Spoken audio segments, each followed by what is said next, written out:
ওনাদের মধ্যে থেকে কিন্তু বেরিয়ে আসছে যে কারা ক্যান্টনমেন্টে গিয়ে সরকারের সাথে সমঝোতা করতে চেয়েছিল। উপদেষ্টার দায়িত্ব নেওয়ার পর থেকে তাদের বিভিন্ন বিতর্কিত কর্মকাণ্ড কিন্তু সারা দেশের মানুষের কাছে কিন্তু বিভিন্ন প্রশ্ন দেখা দিয়েছে। ঢাকা বিশ্ববিদ্যালয়ের ছাত্র নেতারা যখন সবাই লেজ গুটিয়ে যখন তারা পালিয়ে গিয়েছিল, তারাই কি নিজেদেরকে আজকে জাহিরুত্ব করার জন্য আজকে বেসরকারি বিশ্ববিদ্যালয়ের ছাত্রদের সেই নেতৃত্বকে তারা খাটো করে দেখতে যাচ্ছে?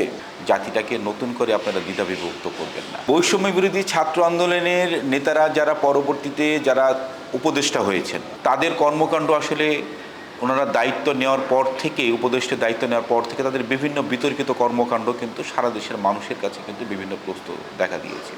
এবং বেশ কয়েকজন ছাত্র আন্দোলনের বেশ কয়েকজন নেতা বৈষম্য বিরোধী আন্দোলনের নেতাদের বিরুদ্ধে কীভাবে সুপারিশ করে কে কাকে চাকরি পাইয়ে দিয়েছে, কে কীভাবে মন্ত্রণালয়ের কাজ তারা ভাগাভাগি করে নিয়েছে, এগুলো কিন্তু এখন সবাই কিন্তু সোশ্যাল মিডিয়াতে এগুলো কিন্তু এখন সবাই কিন্তু চাউর হচ্ছে, সবাই কিন্তু বিষয়গুলো কিন্তু দেখছে। আমি আসলে আহ্বান জানাবো যে আপনারা বিতর্কিত কর্মকাণ্ড বাদ দিয়ে আপনারা দেশের জনগণের জন্য যে কাজগুলো কল্যাণকর হবে আপনারা সেদিকে মনোনিবেশ করুন। জাতীয় ঐক্যটাকে আমরা ধরে রাখতে চাই, জাতীয় ঐক্যটা ধরে রাখার জন্য আপনাদেরও আমরা সহযোগিতা সমর্থন আমরা আশা করি। জাতিটাকে নতুন করে আপনারা দ্বিধাবিভক্ত করবেন না। অত্যন্ত নিন্দনীয় একটি কাজ করা হয়েছে মধুর ক্যান্টিনে, যে ঘটনাটি ঘটেছে বেসরকারি বিশ্ববিদ্যালয়ের ছাত্রদের উপরে যে ন্যাক্কারজনকভাবে যে হামলাটা করা হয়েছে, অত্যন্ত নিন্দনীয়। আসলে এই জায়গাটার প্রশ্নটা খুব স্বাভাবিকভাবে আসে না যে আসলে 25শে জুলাইয়ের পর থেকে যেখানে বেসরকারি বিশ্ববিদ্যালয়ের ছাত্ররা যখন আন্দোলনে যখন তারা নেতৃত্ব ছিল, ঢাকা বিশ্ববিদ্যালয়ের ছাত্র নেতারা যখন সবাই লেজ গুটিয়ে যখন তারা পালিয়ে গিয়েছিল, আজকে তাদের ভূমিকাকে খাটো করার জন্য এবং যারা তো সময় পালিয়েছিল বা লুকিয়েছিল তারাই কি নিজেদেরকে আজকে জাহিরুত্ব করার জন্য আজকে বেসরকারি বিশ্ববিদ্যালয়ের ছাত্রদের সেই নেতৃত্বকে তারা খাটো করে দেখতে যাচ্ছে? প্রশ্নটা আমারও কিন্তু থেকে যাচ্ছে, আমার মতো কিন্তু সারা দেশের মানুষের কিন্তু সেই প্রশ্নটা কিন্তু থেকে যাচ্ছে। বর্তমানে অন্তর্বর্তীকালীন সরকারের অন্যতম উপদেষ্টা আসিফ মাহমুদ ভূঁইয়া, উনি আন্দোলন সংগ্রামের উপরে উনি নিজের একটি বই লিখেছেন। সে বইটার চুলচেরা বিশ্লেষণ করে আমরা কি দেখতে পাই, খোদ এখন ওনাদের মধ্যে থেকে কিন্তু বেরিয়ে আসছে যে কারা ক্যান্টনমেন্টে গিয়ে সরকারের সাথে সমঝোতা করতে চেয়েছিল।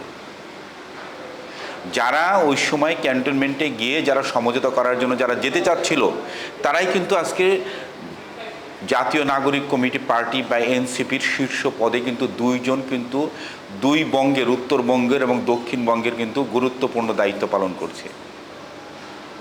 আজকে তাহলে প্রশ্নটা কি থাকে না যে যারা ওই সময় আন্দোলনে যারা পিছু টান দিতে চেয়েছিল, তারা আজকে নিজেদেরকে প্রমাণ করার জন্য আর এক বুধর গাড়ি না কি যেন একটা কথা আছে, সেটা তারা আজকে চাপানোর চেষ্টা করতেছে।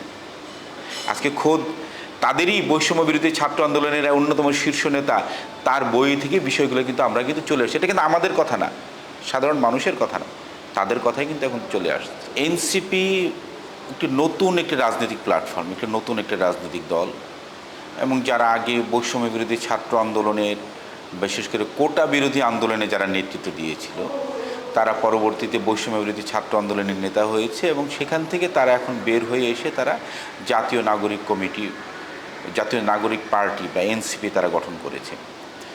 এখন স্বাভাবিকভাবে একটি নতুন রাজনৈতিক দলের নেতৃবৃন্দ তারা আসলে তাদের দৃষ্টিভঙ্গি, এবং বিএনপি হচ্ছে বাংলাদেশের সবচেয়ে জনপ্রিয় একটি দল।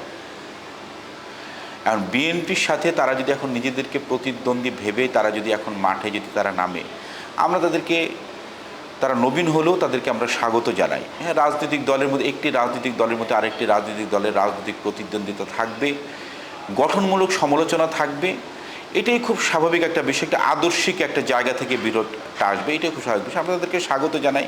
পাশাপাশি আমি তাদেরকে পরামর্শ দিব, বিএনপির বিরুদ্ধে সমালোচনা বাংলাদেশের যে কোনো মানুষ করতে পারে, আমরা সেই সমালোচনাকে আমরা স্বাগত জানাই। আমরা বিএনপির মতো একটি বৃহৎ একটি আদর্শিক রাজনৈতিক দলের বিরুদ্ধে আপনারা মাঠে নিজেদেরকে প্রতিপক্ষ হিসাবে মাঠে আপনারা নিজেদেরকে গড়ে তুলতে চাইলে, নিজেদেরকে সেই জায়গাটাকে আপনারা খুঁজে নিতে চাইলে আপনাদের অবশ্যই জনগণের কাছে যেতে হবে। জনগণের কাছে গিয়ে আপনাদের জনসমর্থন আদায় করতে হবে। জনগণের জনসমর্থন আদায় করে গিয়ে আপনারা তারপরে বিএনপির সাথে বিরোধিতা করতে আসুন। তাদের প্রতি আমার পরামর্শ থাকবে এটাই।